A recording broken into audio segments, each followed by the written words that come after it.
My name is Trevon, and at 32 years old, I am the CEO of Atlas Logistics. I move millions of dollars of cargo across oceans every single day. But today, I was gripping the steering wheel of a rusted Ford pickup truck that smelled like old cigarettes and stale coffee. I had borrowed it from a former employee because I did not want my family to know the truth about my success just yet. I wanted to see them with clear eyes before they saw my wallet. For 5 years, I had stayed away from Atlanta. For 5 years, I had wired $3,000 every month to my mother Francine and my father Otis. They told me the money was for keeping Big Mama Hattie comfortable. They told me the house needed repairs. They told me she was eating like a queen. I turned onto the street where I grew up, and my heart stopped beating for a second. I expected to see the famous rose garden that Big Mama Hattie tended to every morning. I expected to see the porch where she would sit and wave at the neighbors. Instead, I saw a graveyard. The grass was not just long, it was wild and overgrown and reached up to the windows like green fingers trying to strangle the house. The white paint was peeling off the siding in large gray strips. The windows were dark. Some were covered with cheap plywood boards that looked like they had been nailed up in a hurry. I slammed the brakes, and the truck jerked to a stop. I stepped out onto the cracked pavement. The silence of the house was louder than any scream. I walked to the mailbox at the end of the driveway. It was jammed so full that the metal door could not close. I pulled out a handful of envelopes. They were not greeting cards. They were all stamped with aggressive red ink. Final notice, past due, foreclosure warning. A cold chill ran down my spine despite the humid Georgia heat. My phone felt heavy in my pocket. I remembered the text message Francine sent me 2 days ago. Do not come home, Trevon. Grandma is resting in a luxury facility in Florida, and she needs absolute peace. She lied. The house did not look like an empty nest. It looked like a crime scene. I reached for the front doorknob, but a voice stopped me cold. It was sharp and dangerous like a cracking whip. You take one more step, and I will break your kneecaps. I turned slowly to see Miss Pearl standing at the edge of the driveway. She was 70 years old, but she held a heavy aluminum baseball bat like a warrior. She was wearing her Sunday church hat and a floral dress, but her eyes were filled with fire. She did not recognize me in my dirty work clothes and baseball cap. She thought I was just another vulture coming to pick the bones of her best friend. Get away from that house, she shouted. You bankers already took her piece. You are not taking her home today, not while I am breathing.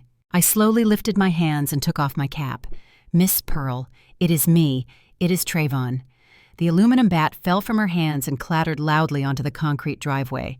Her hands flew to her mouth and tears instantly welled up in her eyes. Trevon. Oh, sweet Jesus. Is that really you, baby boy? She rushed over and hugged me tight. She smelled like peppermint and old Bible pages. But when she pulled back, her face was full of fear and confusion.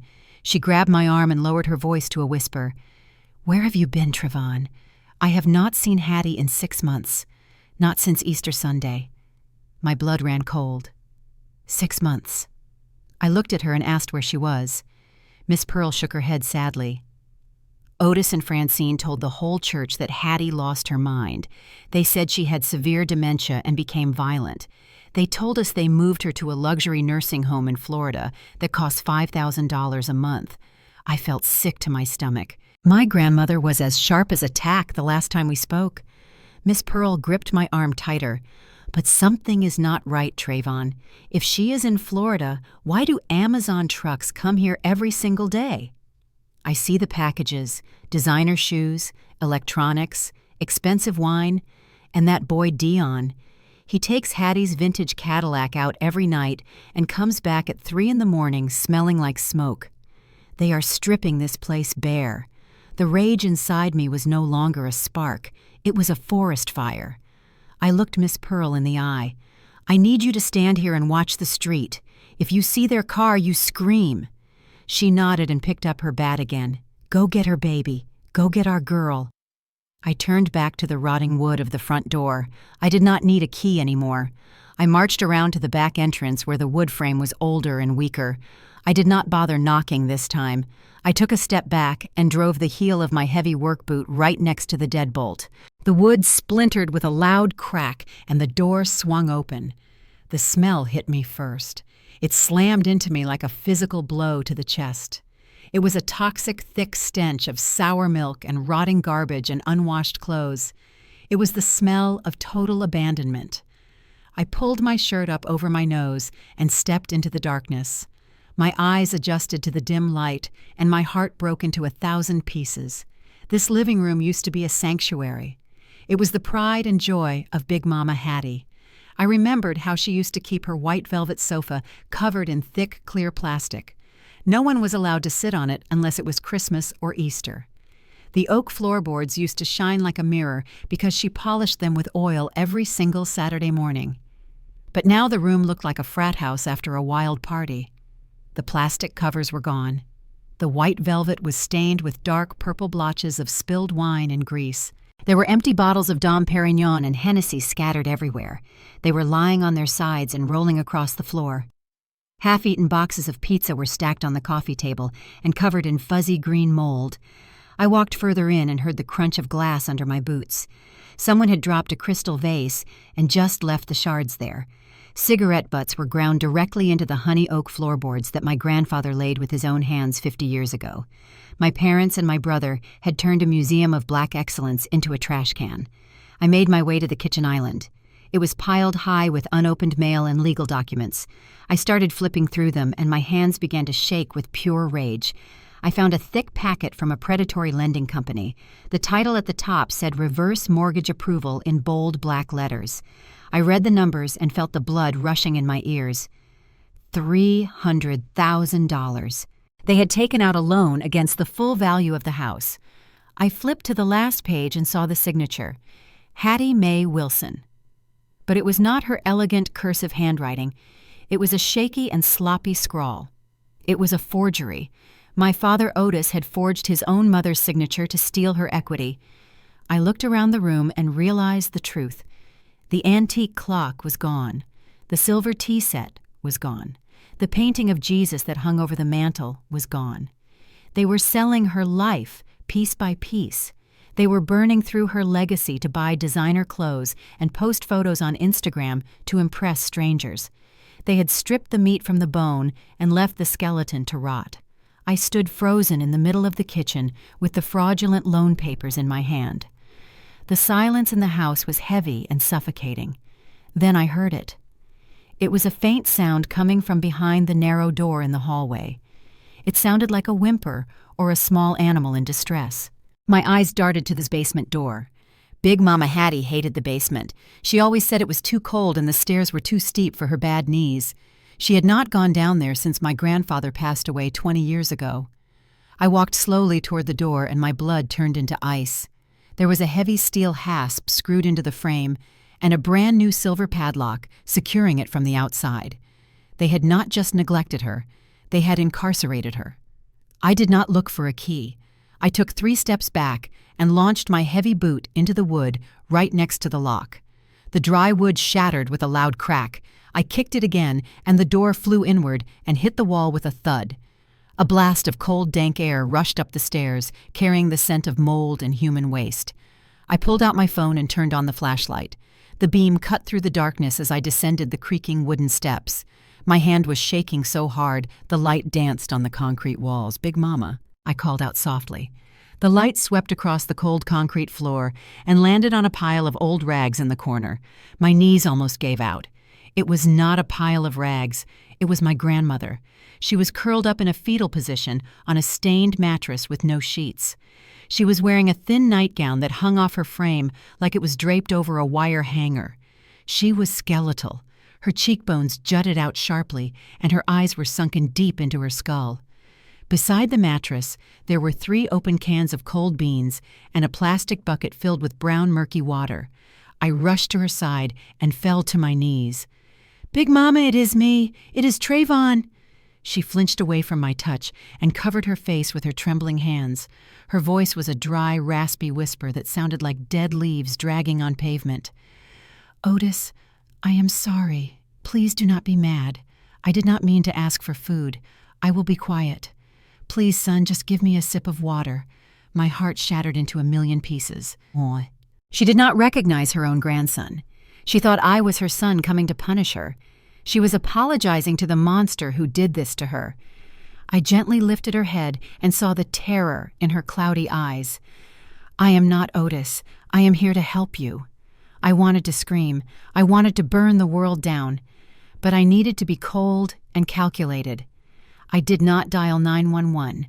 I did not want the state to take her away to a hospital where I could not protect her. I pulled out my phone and dialed the private emergency number for the concierge medical team that serves my company executives. I spoke with deadly calm. "I have a medical emergency at the following address. I need a full trauma team and IV fluids immediately. Come to the back entrance. Do not use sirens." I picked her up in my arms. She felt as light as a bird. I carried her up the stairs and laid her gently on the living room sofa. I was not going to hide her away. I was going to nurse her back to health right here in this room. She was going to be the living, breathing evidence that would send my parents to prison. It had been 2 days since I rescued Big Mama Hattie. She was now safe in the master bedroom with a private nurse, and I had locked that door from the inside to keep her hidden. I sat alone at the kitchen island, wearing a pair of oil-stained coveralls and muddy work boots. I wanted to look exactly like the failure they expected me to be. The front door swung open, and the silence of the house was shattered by loud laughter. My father Otis walked in first, wearing a bright floral shirt that strained against his stomach. My mother Francine followed him wearing oversized designer sunglasses and a wide straw hat. My younger brother Dion dragged 4 massive Louis Vuitton suitcases behind him. They were all deeply tanned from the Jamaican sun, and they smelled like coconut oil and expensive rum. They stopped dead in their tracks when they saw me sitting there with a mug of black coffee. There were no warm hugs. There were no tears of joy. Francine pulled down her sunglasses and looked at me like I was a cockroach crawling on her expensive rug. "What in the world are you doing here, Trevon?" she snapped. "I thought you were working at the docks in Rio de Janeiro. We did not expect you to show up unannounced." I took a slow sip of coffee and kept my voice calm. "I came to see Big Mama for her birthday." Dion scoffed and kicked one of the suitcases with his sneaker. "Look at him! He looks like a total bum. Do not think you are getting a dime from us just because you flew all the way back here. We are not a charity." Otis walked over to the fridge and grabbed a beer without even looking me in the eye. "Your grandmother is fine. We moved her to a luxury facility in Florida. It costs $5,000 a month. She is living better than you are, judging by those dirty rags you are wearing." The lie was so smooth, it almost impressed me. They had just spent the last week burning through her life savings, while she rotted in her own filth underneath our feet. "Listen to me, Trevon," my father continued as he cracked open his beer. "You can stay for a day or two, but we are hosting a huge party tonight. The church deacons and the pastor are coming over to bless the house. We cannot have you looking like this in front of our distinguished guests."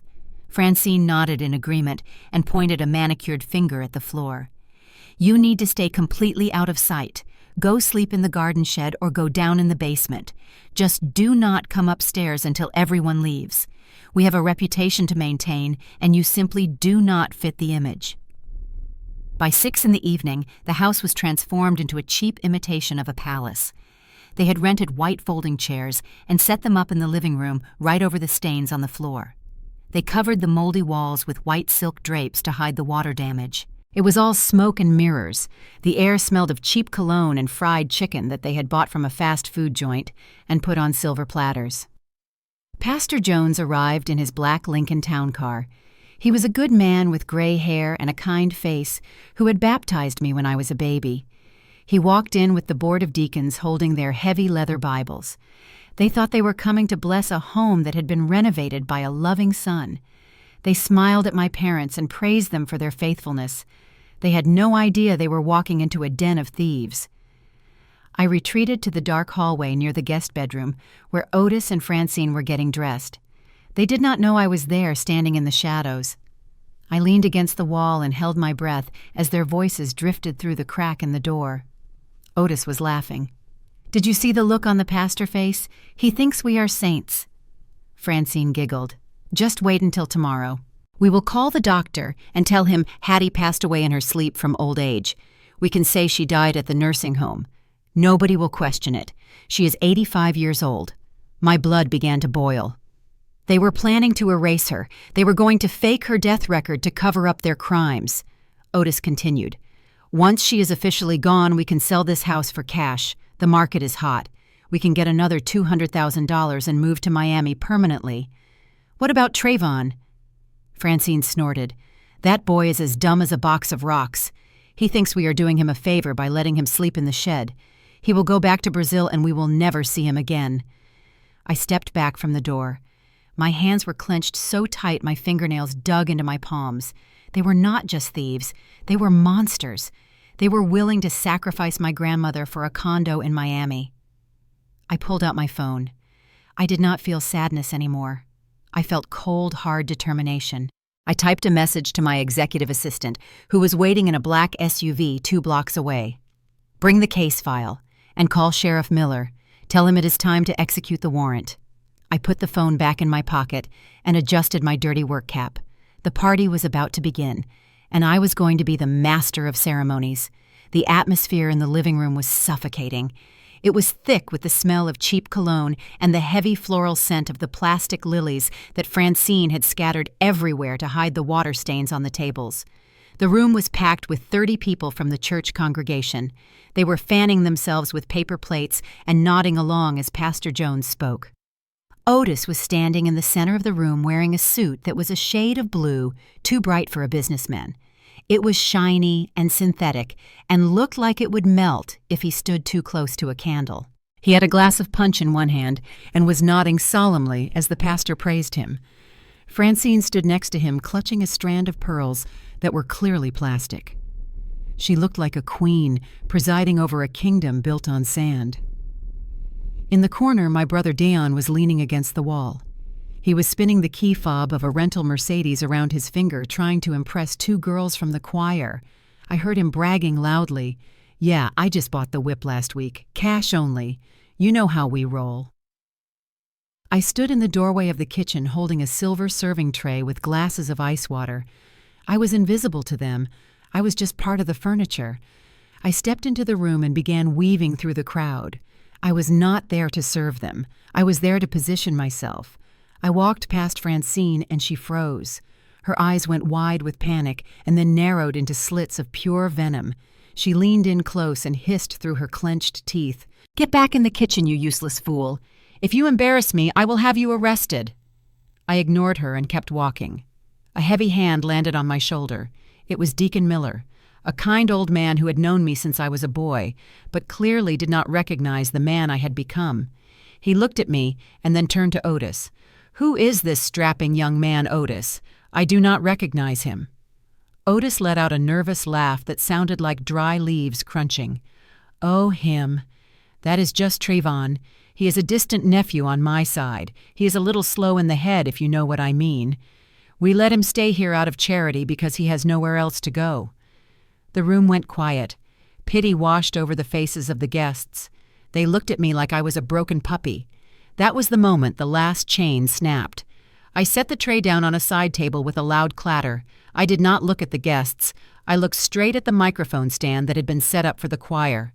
I walked toward the front of the room. My heavy boots thudded against the hardwood floor. Otis saw where I was going and panic flashed in his eyes. He rushed forward to block my path. He reached out to grab the microphone before I could get to it. Sit down, boy, he growled. Do not make a scene. He grabbed my arm, but it was like grabbing a steel beam. I looked him dead in the eye and brushed his hand away. I did not shove him hard, but the strength of a man who builds empires was too much for a man who builds lies. He stumbled backward and fell hard onto his backside. The room gasped in collective shock. I grabbed the microphone, and the feedback screeched through the speakers. I looked out at the sea of shocked faces. I have a housewarming gift for everyone. I pulled a small black remote from my back pocket. Otis saw it, and his eyes widened in terror. He tried to lunge at me, but Deacon Miller and 2 other men from the choir stepped in front of him and held him back. I pointed the remote at the massive 65-inch television screen that hung above the fireplace. It was a smart TV that they had bought using my grandmother's stolen credit card just 3 days ago. I pressed the play button. The room went deadly silent as the screen flickered to life. The footage was grainy, but the image was unmistakable. It showed Otis and Dion dragging a small, frail woman down the hallway. She was kicking and screaming and begging for mercy. They shoved her through the basement door, and Otis laughed as he slapped a heavy padlock onto the latch. The entire room gasped in horror. I pressed a button and the image changed. The next video showed Big Mama Hattie crawling on the cold concrete floor of the basement. She looked like a ghost. She dipped a dirty plastic cup into a bucket of brown water and drank it greedily while shaking from the cold. Then came the financial records. I displayed high-definition images of the bank statements. They were highlighted in bright yellow. The pension checks of Hattie Mae Wilson were not paying for a nursing home. They were paying for first-class flights to Jamaica. They were paying for the suit Otis was wearing and the rental car Dion was driving. A heavy silence fell over the room. It was the kind of silence that happens before a storm. Then the door to the master bedroom opened slowly. A uniformed nurse stepped out, pushing a wheelchair. Big Mama Hattie sat there looking weak, but her eyes were clear and sharp. She looked like a queen reclaiming her throne. Otis turned pale. He looked like he had seen a ghost. "Mama," he stuttered. "We thought you were sleeping." Big Mama Hattie raised a trembling finger and pointed it straight at his heart. "Do not call me Mama. You are a devil. My blood did not create a monster like you. You left me to die in the dark so you could live in the light." I walked over to the coffee table and threw a thick leather folder onto it. It landed with a heavy thud that echoed in the quiet room. I looked at my parents with pure disgust. "You thought I was a dock worker. You thought I was a failure. I am the CEO of Atlas Logistics. I own the ships that bring your fake designer bags into this country. And more importantly, I visited the bank this morning. I bought the promissory note for this house. I own the debt. I own the deed. I am your landlord, and I am evicting you." The front door opened again, and Sheriff Miller walked in with 2 armed deputies. He was not smiling. He walked straight to Otis and Francine and pulled out his handcuffs. "You are under arrest for elder abuse and grand larceny and financial fraud." Francine started screaming as the cold metal cuffs clicked around her wrists. Dion fell to his knees and started crying like a baby. He looked up at Miss Pearl and begged, "Please, Miss Pearl, tell them I am a good boy. It was not my fault." Miss Pearl walked up to him. She looked down at his expensive sneakers. She gathered spit in her mouth and spat right on his shoe. "You are pathetic." The flashing red and blue lights of the police cruisers painted the entire neighborhood in chaotic colors. It was a spectacle that the residents of Paces Ferry Road would talk about for decades. Otis and Francine were marched out the front door in handcuffs with their heads hung low. The same neighbors they had tried so hard to impress were now standing on their lawns filming the disgrace with their smartphones. Francine was weeping loudly about her ruined reputation, but I felt no pity. They were facing charges of elder abuse and grand larceny and fraud. They were looking at 10 years in a federal prison. The shame of being exposed as criminals in front of the church congregation was a punishment far worse than any jail cell. Dion tried to sneak back inside the house while the officers were distracted. I blocked the doorway with my arms crossed. I looked at my younger brother, who had never worked a day in his life. I pointed toward the dark street. "You have 2 strong legs and 2 strong hands.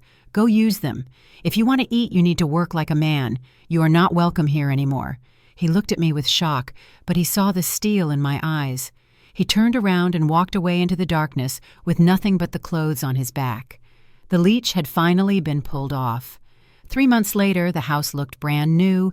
The peeling paint was gone, replaced by a fresh coat of crisp white. The windows were open to let in the sweet Georgia breeze.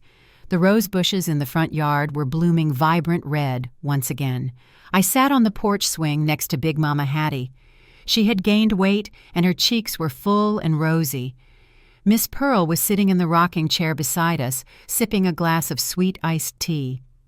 We watched the sunset paint the sky in shades of orange and purple. My phone buzzed in my pocket with emails from my logistics company in Brazil, but I ignored it. I was not going anywhere. I would stay here until I was absolutely certain that Big Mama was safe and loved. This structure was made of wood and brick and glass. But today, for the first time in a long time, it was finally a home. Dante's journey teaches us a profound truth. Respect for our elders is not just a tradition, it is a sacred duty. While his parents chased the illusion of status and wealth, they lost their souls, proving that you can wear expensive clothes and still be spiritually bankrupt. True wealth is not found in bank accounts or luxury vacations, but in the quiet moments of caring for those who once cared for us. Family is not defined by who shares your blood, but by who stands by your side when you are frail. Honor your roots, or you will wither without them.